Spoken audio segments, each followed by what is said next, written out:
Alrighty, I think we're live. I'm a couple of seconds, I think, ahead of schedule, but I figured everybody is here waiting and let's go ahead and get this started. So I'm going to give everyone just a couple of seconds to hop on and join in.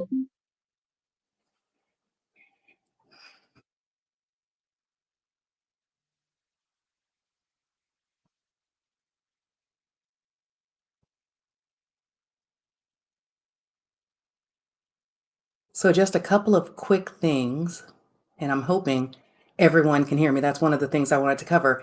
I can't actually see you. So you get to see me, and we did a test on Tuesday. So I was just trying to test out the LinkedIn Live and the new streaming software, and actually had like 9 people show up to my test. And in working through that whole test video, realized I can't actually see anybody on the other side of the screen. So I'm a very engaging type of person. So when I talk, I like to see facial expressions. I like to, see nods, or I like to see, no, you're just not hitting on it.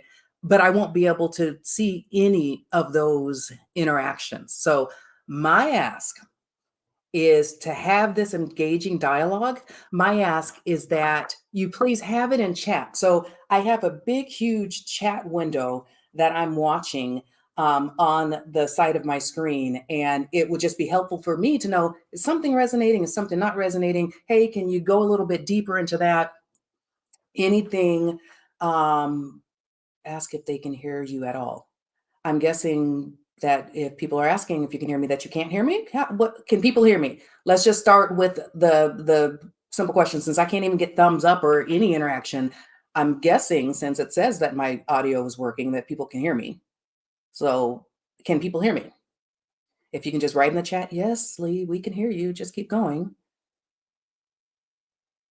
I'm going to keep going as though you can hear me. We can. Okay. Thank you so much. Thanks, everybody. Great. So there's a couple of things that I want to just get out of the way really quickly in terms of housekeeping. First, I can't see you. I can't see who's on, how many people are on or anything like that. All I can see is the chats that you're including in IM window. There's a slight delay between me speaking, the LinkedIn chats, and all of those things. And so that's okay. It's normally how these kind of sessions go. So we'll just kind of work through it and roll through it. Also, let's see here. I want to make sure that I just wrote a couple of notes of housekeeping stuff. Can't see you. Yeah, I need you to interact with me through the IM window. And there's some really interesting things going on. So I had a specific type of talk that I wanted to do today based on, 3 main things around the chief of staff role, just driving some clarity in what this function is, and then diving into individuals who are interested in the role and some of the things that you may want to consider with regard to your resume, or even people who are hiring for the role, things that you want to look for from a resume perspective and how to engage and how to interact. But something interesting happened last night. There was a very, yesterday afternoon, I got, how we get these pings and these emails from LinkedIn. I got an email from LinkedIn, one of their job search things, and the position was, oh, Lee, you seem to be a great fit for this role. And it was a chief of staff role. So I clicked on the link, and it took me to the position page on LinkedIn, and I started reading it. And the very first thing it said, chief of staff, looking for you to, you have a significant background in being able to manage an executive's calendar. Then the next thing was, you have experience arranging domestic and international travel. And it just made me pause. And it's like, I am so glad for 2 things. I am so glad that I wrote the book, Unlocking Your Inner Chief of Staff, because it amazes me the amount of confusion that is still associated with the chief of staff role compared to other positions. And so it just that just like hit me like, are you kidding me? I have never, I mean, and there is nothing wrong with certain roles and functions. I work very closely and partner very closely, for instance, with the executive assistants that I've worked with. I call the assistants that I've worked with executive awesomes, because each and every one of them just amazing, awesome, very senior executive maturity level individuals. And you will hear me praise EAs all the time that there's not enough respect for the EA role. But what this specific talk is about is that there is a difference, a significant difference. It's like saying, oh, the CEO is the same as a chief of staff. No, it's not. There are significant differences in all of these roles. And so the very first thing that I want to jump into is, why are you here? Why are you here on this LinkedIn live session? You know, basically, you know, there's four types of reasons that people have contacted me about in terms of pursuing and better understanding the chief of staff function. So number one is just curious. I've been doing project management. I've been doing, you know, senior level EA work. I've been doing chief of staff, as people have told me. So I'm just kind of curious what the chief of staff function is, and maybe that's a direction that I want to go. Number two is, I've been put in this position, deer in headlights. I have to do this job, so let me actually understand what it is that I am supposed to be doing. Number three is, you know, I'm a recruiter, I'm a CEO, I'm an executive, I'm hiring for this function, and everybody's telling me, and potentially even my board of directors are telling me that I need this role, but I don't quite, I'm not quite sure that I totally understand what the role is, how I should level it, how I should think about it compared to my other senior leadership team members. And then finally, number four is, you're here to support me because you have been part of my life, part of my heart, and you are just beautiful, wonderful people in my network, and you're here to support me. So, what I would like to understand, just so I can steer the conversation in the right direction, I just named four reasons. There could be others, but if one of those four reasons resonated with you, can you put it in the I am window?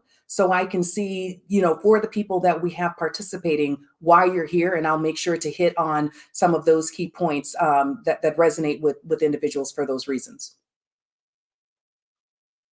Okay, so as we're waiting for that to come through, so yep, number one. So number one as well, people have been, especially a lot of EAs, and I'll talk about that in a minute. And I did mention that the EA role, it's a senior role in its own right. It's a respectful role in its own right. And so I always try to tell people, the EA position is not a stepping stone to becoming a business manager or chief of staff.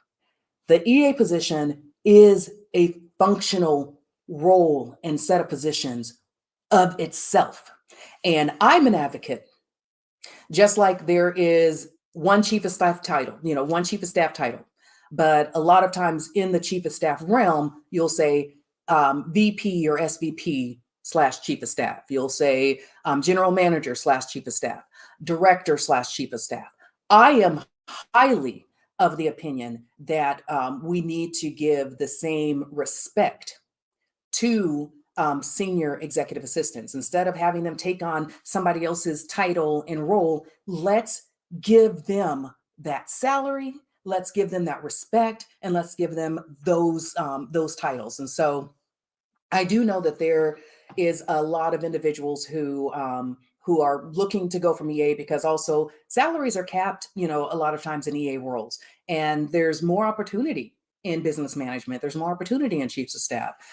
So I definitely see a lot of individuals who are looking at number one. We also have individuals who, you know, have been, you know, just kind of curious and beyond a little curious. They've either performed the function or they've done something similar in the function. And so let's just dive in and let's talk about it. So the three things that I want to cover: one is really looking at the position and how we're looking at, you know, some of the background, how you should think about. So this will cover probably number one, two, and 4, it will cover how do you think about the chief of staff function. So let me start first and foremost and say the chief of staff function is an executive function.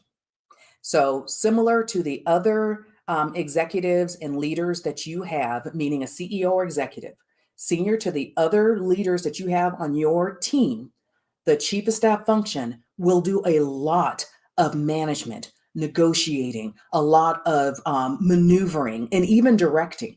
And if you don't consider your chief of staff at par with the other leaders and direct reports in your leadership team, then the function is more acting as a business manager than a chief of staff. So a business manager really is another layer down, probably one, it could be 1 or 2 layers down from the individuals in your leadership team. And that individual is a hard worker. I started out as a business manager, and believe you me, there is a lot of heavy lifting that goes into, and I'm using titles that are comfortable with me. So they may mean different things to different people, and if you want to know what I specifically mean by a particular title, let me know. But for business managers, the way I use that is the realm that I'm accustomed to, which is a person that catches and does and drives the execution of all programs and operations in a business. And so I've typically called that role a business manager.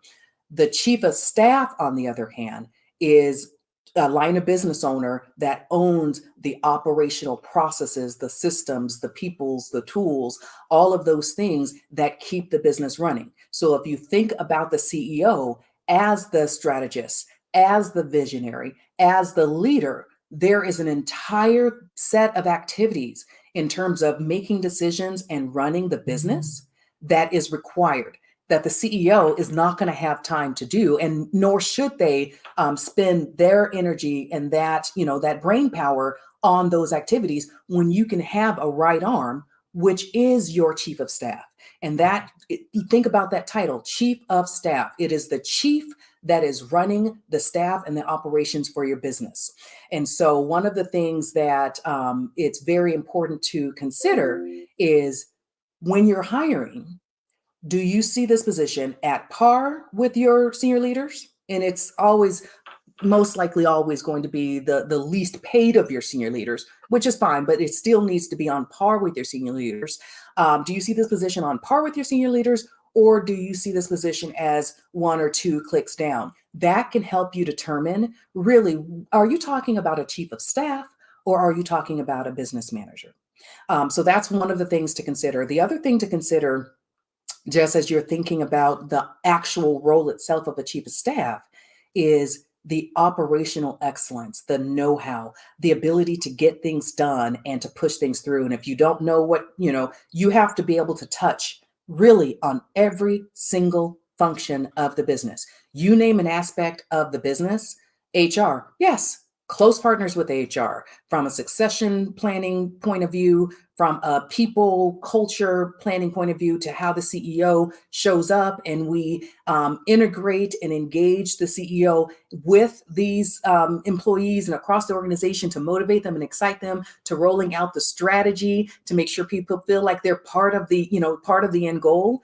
Yes, close partnership HR, finance, not one of my favorites, but I'm good at it because I've had to do it for so many years. Operating budgets. How do you know how to prioritize the various strategies and activities and programs and asks if you are not knee deep, eyeballs deep, forehead deep in understanding your operating budgets, in understanding your headcount allocations, in understanding what your year over year fiscal year planning processes and programs are going to be. So you have to have a very close relationship with your finance team, with your CFO, your controller, however your organization is set up.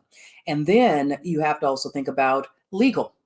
Really? Does the chief of staff? Yes, yes. There's close ties to the chief of staff. I cannot tell you how many contracts and negotiations and verbiage and agreements that, I'm not an attorney by any stretch of the imagination, but I would almost say that I can write contracts and agreements and negotiate very well because of the 17, 15, years of experience that I've had in these types of roles, because it's so important.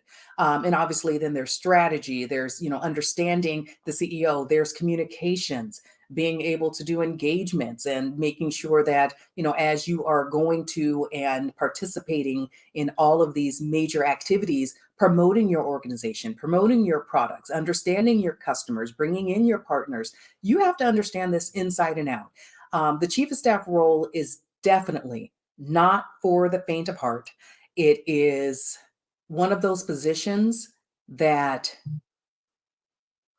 as I said in the book, people think of it as like a jack of all trades, expert of none, because you just have to be somewhat of a generalist in all of these things. But I literally consider it an expert juggler, an expert processor, and an expert strategist. This chief of staff role really dives into so many aspects of your creativity, of your personality. We won't even get into personality on this talk, but that is huge. The personality between you, between the CEO, and between the EA, that three-way relationship. So each individual relationship, so the EA with the chief of staff, the EA with the CEO with the chief of staff, and then the three-way relationship, that the personalities and the relationship of those three together can make or break the success of any of those positions. So I would say before you start digging into, okay, do you have project management skills? Do you have budget skills? Get to know the person. Get to know the person. In my interviews, when I'm working or thinking about working with a CEO, I want to sit down and I don't want to come to the office and meet you in your office. I want to go out to dinner. I want to go out for drinks. I want to get to know you as a person, and I want you to get to know me as a person. As I say all the time, you'll hear me say, I'm not everybody's flavor. I have, over the years, I'm very, very fortunate to be end of career. I've been in the workforce for almost 30 years now. And over the years, I have gotten into a position of being comfortably and authentically me. So it doesn't matter what your title is on the other side of that, table that I'm sitting with. I will be me and I want you to know me. I want you to know Lee. And so we will have that conversation. And so it's very important to me more than anything else. Yes, I can do the job. You put up a chief of staff job, and it's not ego or anything like that. I've just done it for so many different types of executives, for so many different types of businesses. I know that I can do the job. Just like you probably know there's many jobs, whatever your function is, that you've created an expertise in, you can do the job. For the chief of staff role, it's not just about whether or not a person can do the job. It's about that match, and that can we build eventually, doesn't have to be from day one, but can we build this level of mutual trust and respect where I can either be an extension or a shadow of you? And so the kind of CEOs and EAs that I get along with are individuals who are very, you can see I'm very direct. This is me. My kids say that I'm cheesy because, I say, oh, that is so cute. And they say that I think everything is cute and I think everything is adorable. But it's me.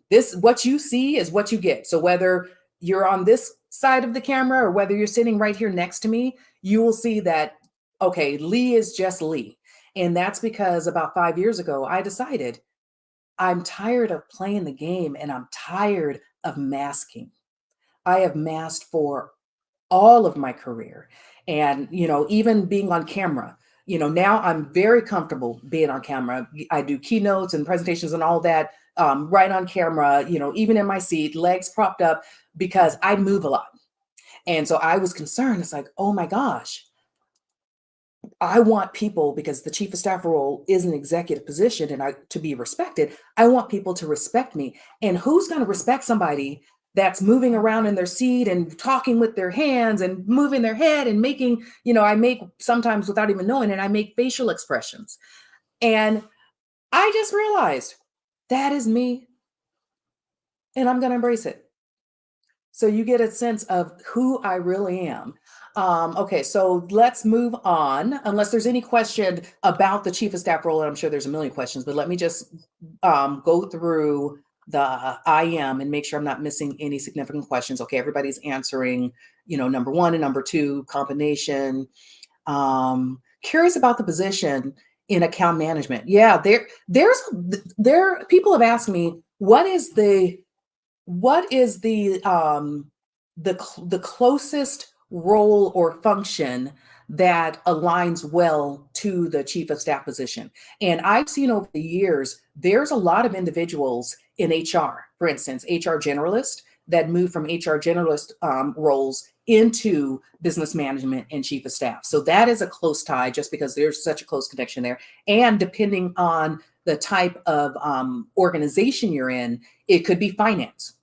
Finance could be, if you do a lot of mergers and acquisitions, if you do, you have significant complex P&Ls and your CEO's involved a lot with finance, a lot of times your chief of staff will have a heavy, heavy, heavy degree of financial background. And then there is the legal background, especially if the person that you're working for, the executive you're working for, is a head attorney. You take a significant figure like let's just say Brad Smith at Microsoft, who's the president and chief legal officer of Microsoft.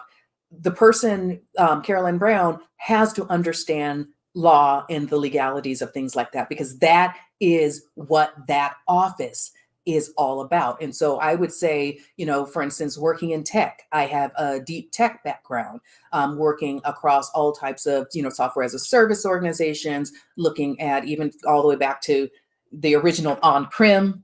If you're old like me and you remember everything used to be on-prem, and trying to get people to move to data centers and to the cloud was like the biggest task possible. So yeah, if you're like me, then in understanding and working for CEOs that are in the tech space, then you have to understand tech. And so, there's not ever, you will never hear me say, this is the role that's going to guarantee your success as a chief of staff. I don't think that's possible, because there is nothing that will guarantee your success as a chief of staff. It is not an easy job. It's not. And I will say there are times that I have been in tears, and I'm not talking about tears of joy. I'm talking about just tears of frustration. Like, are you kidding me? This is what you want to do? And it's like, I know I've been in business for so long. I've run my own businesses, and it's like, you totally disagree with the CEO. It's like, you are wrong. This is how I approach that. CEO, you're wrong. This is how I see it. And from what I've heard, A, B, C, and D. Do you still want to go in this direction? Or instead, let me offer this. You still want to go in that direction? Okay, let me package it up and get it ready to go. Any CEO that won't let you have that conversation and says, I don't want to hear the word on the ground, I don't want to hear your perspective, that CEO is not looking for a chief of staff. So, and then there's, of course, I'm being very, very generic here. You meet one chief of staff, you meet one chief of staff. There is no single description of a chief of staff. So I'm being very generic here, and I'm, basing this from the 20 years experience that I've had. But it's very critical to remember, you are an individual. You have a voice. You're not just a doer and a catcher or a clone. You have a voice, and you're hired because you're brilliant. And so if you never get to use your brilliance and come prepared I never show up empty handed. I come prepared with data, with facts, with understanding, with know how, with details. So you come prepared. But if you never get to use your voice and come prepared to give that alternate perspective, then sorry, that person is not looking for a chief of staff. They're looking for a business manager, a project manager, program manager, someone who they can assign stuff to, and you go do it. That is not the role of a chief of staff. So I'm going to just look really quickly through the IM again to see if any questions have come in. Trust and respect. Yeah, I wholly agree with that. Now let's talk about resumes. So if you're hiring or if you are, looking at brushing up your own resume in this space, what should you be looking for? First and foremost, this is about strategy.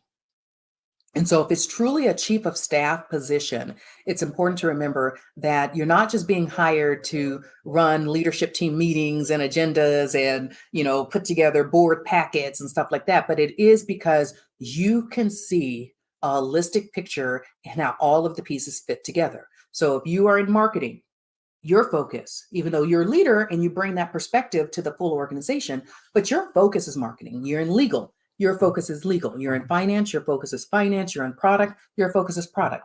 As a chief of staff, your focus is the business.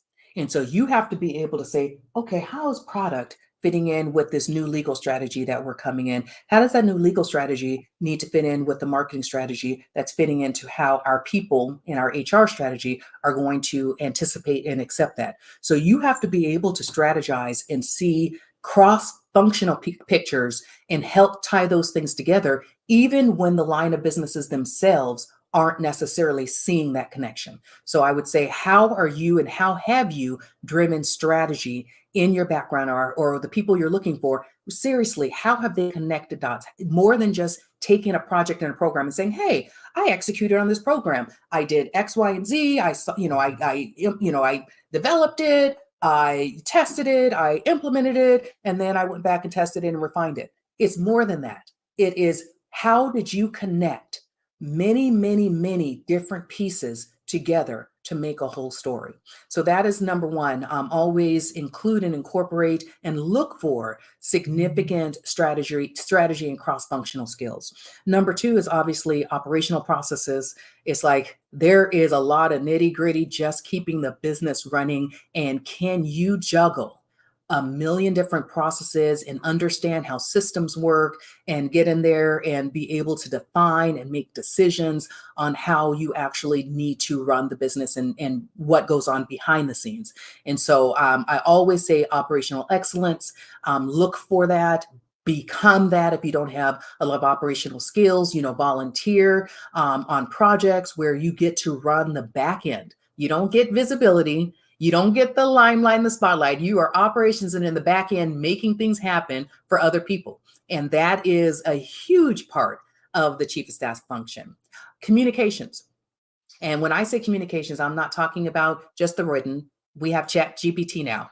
So yay, Chat GPT, I can say, hey, Chat GPT, write this speech for my executive because they are delivering a keynote on X, Y, and Z. The speech is going to come out at a level C, maybe a grade C. So you have to know, is this the right level? Is this really connecting with the audience? There's a communications director or someone who, is writing that or who is supporting that, but you have to understand the voice of your executive and be able to tie that strategy and that business together. And so really being able to understand and to dig into the communications from a full perspective of communications, from written to verbal to processing and understanding what words mean. And you will see that I think word means something very specific down to the word. I will change things because each word means something. So it's important, as you're thinking about how to consider your resume, I would say for those of you who have, acted in chief of staff functions just without the title, it's okay to include that. It's okay to include that on your resume, that I was acting in the chief of staff function as follows. I was interim chief of staff as follows. And so if you're looking for a chief of staff role, a lot of times having somehow incorporating the things that you did that align to the chief of staff function in your resume is going to be important. We have a question for Rachna. Are there any courses or certifications you would suggest for the chief of staff position? Does your chief marketing officer need a course or a certification? Or is their education, their expertise, their on the job learning and growth, and really everything that they have accomplished, is that what defines that role? That's the same thing that I would say about a chief of staff. A chief of staff is an executive position. I don't need to get a certification to tell you that I'm an expert chief of staff. I don't need to get a certification to tell you that I'm a chief marketing officer. What you do get certifications in is certain skills. And so, as chief of staff, understanding project management. There's project management certifications, Six Sigma certifications, understanding communications. There's all types of communications courses, presentation courses that you can take, really diving into finance and understanding how budgets and operating budgets and P&Ls work. And there's courses you can take on that. So I would say to look on a resume to say, hey, I'm a certified chief of staff, that's not quite, and again, not downing anyone who has done it or any organization that offers it. That is their right to do that. For me specifically, I would require a certification for the chief of staff function as much as I would require a certification for your chief legal officer or your chief product officer. It's not about a certification for the job. It's about having the skills and those certifications that demonstrate that you have the skills. What is the growth path for a chief of staff? That's a very good question because, oh gosh, we're out of time. It went by so fast. Okay, I am going to answer these last couple of questions. I am so sorry that, gosh, this just went by really fast. I didn't want to make it too long because you know how you get to the end and you're saying, hey, is anybody out there? Is anybody out there? Please, talk to me. So I just wanted to make it just quick and informative, but really quickly, the growth path for a chief of staff, people have come to me and have asked, I would like to be a career chief of staff. I'd like to make it a long-term opportunity. There are actually a couple of different types of chiefs of staff. There are the rotational chiefs of staff. This is what the chief of staff role back when originally started out as, where it was a rotational position. You took a high achiever, someone on the fast track, somebody who is, up and coming, they're in a particular line of business, and you want to give them the sneak peek into what goes on behind the curtain. And so you rotate them for 18 months, 24 months, you rotate them into the chief of staff role so they get to see the full gamut of what it's like to operate a business. And then they can rotate back out into their line of business and then grow into general management and then take on businesses of their own. On the other side of that, you actually now have, like myself, you have career chiefs of staff. Who have worked their way up into SVP positions, sitting on leadership teams as peers. I would say a chief of staff itself should never be, and again, titles vary by industry, vary by organization. So when I think title, I think director, senior director, general manager, vice president, senior vice president, and then executive vice president. I don't think I'll ever meet a chief of staff who's made it to executive vice president. But I don't see a chief of staff who should ever be below the mid-level executive, the low-level executive role. If it's below that, then again, you're not talking about a chief of staff. We are out of time, and I sincerely appreciate each and every one of you. Thank you so much for tuning in. I hope something we've said here has been informative, informational. I am just now starting some workshops. So I have one-day workshops. You would see that I originally had those set for in-person workshops. I was so excited to travel the country and meet everybody in person, but we've had some venue snafus. So instead of the 2-day in-person workshops, I'm actually hosting one-day virtual workshops. You can find them on my offerings page on COS Leader Circle. And I very much hope that's something I've said informative. We're going to dive into even more information in the workshop. So I hope you find a session that works for you. Until next time, take care. And it was very nice having you here with me.